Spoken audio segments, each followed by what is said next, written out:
राजस्थान में निकाय चुनावों की तारीखों का ऐलान। इस वक्त की अहम खबर आप तक पहुंचा रहे हैं। राजस्थान में निकाय चुनावों का ऐलान किया गया है, तो वहीं 2 चरणों में होगी शहरी निकाय चुनाव की वोटिंग। इसी के साथ ही आपको बता दें 9 और 11 सितंबर को पूरी तरह होगी मतदान की प्रक्रिया।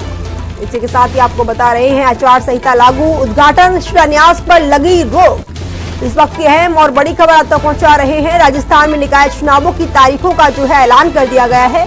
इसी के साथ ही इस ऐलान के साथ आपको बता दें 2 चरणों में होगी शहरी निकाय चुनाव की वोटिंग। इसी के साथ ही आप तक ये अहम खबर पहुंचा रहे हैं। राजस्थान में निकाय चुनावों की तारीखों का ऐलान।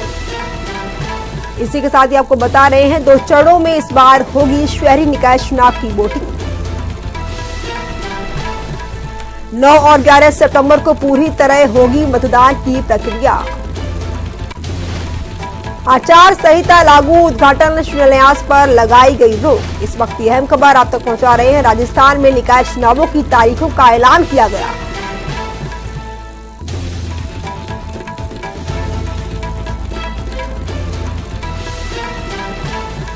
तो वहीं इस खबर पर हमारे साथ अधिक जानकारी के लिए हमारे संवाददाता चंद्रशेखर किशोर जुट चुके हैं। जी चंद्रशेखर जी, जिस तरह से राजस्थान में निकाय चुनावों की तारीखों का ये जो ऐलान किया गया है, तो किस तरह से ऐलान किया गया है, कुछ क्या ताजा इस पे अपडेट है?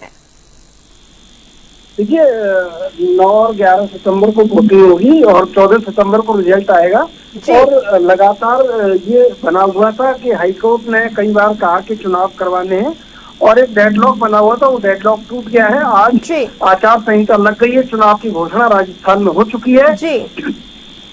और इसके साथ ही तमाम पार्टियों ने भी अपना, जैसे भाजपा है, कांग्रेस है, दोनों ने अपना अपना एजेंडा और चीजें, जैसे QR कोड स्कैन करना होगा कांग्रेस के लिए, तमाम चीजों के लिए तैयारी कर ली है जमीनी स्तर पे। और जो इस चुनाव को लेके बात चल रही है वो निश्चित रूप से ये है कि अब राजस्थान में ये भी देखना होगा कि कितनी एंटी इनकम्बेंसी सरकार के खिलाफ है और वो ही चुनाव तय करेगा। और जिस तरह से खबर सामने आ रही है कि 9 और 11 तारीख को जो है मतदान की प्रक्रिया जो है वो की जाएगी, तो किस तरह से तैयारी की गई है प्रक्रिया को लेकर? जी चंद्रशेखर जी, ये पूरा चुनाव जो है वो EVM से होगा और राजस्थान में चुनाव को लेकर पूरी तैयारी है। और बिल्कुल दोनों ही राजनीतिक दल माइक्रो मैनेजमेंट कर चुके हैं चुनाव को लेके।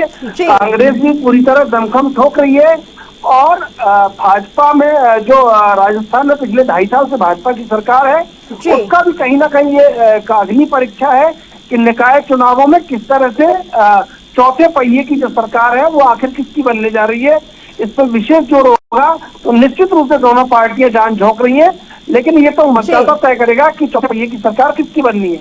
अगर बात की जाए वहीं जो ये सुरक्षा व्यवस्था है, तो सुरक्षा व्यवस्था को लेकर किस तरह से तैयारियां की गई है? साथ ही जो बीजेपी कांग्रेस है, ये किस तरह से अपनी कमर कसे हुए इस बार चुनाव निकाय को लेकर?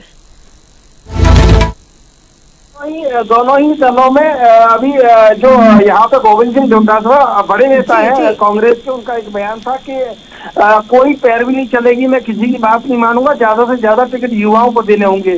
उधर भाजपा भी युवाओं को टिकट देने के कहीं ना कहीं पक्ष में है और जमीनी कार्यकर्ताओं को टिकट देने के पक्ष में है। ऐसे में भाजपा ने तो अपने प्रभारियों की घोषणा भी कर दी है और कांग्रेस भी ठीक इसी तरह युवाओं को टिकट देने के पक्ष में है। जी चंद्रशेखर जी, इस खबर पर अधिक जानकारी साझा करने के लिए आपका बहुत बहुत धन्यवाद।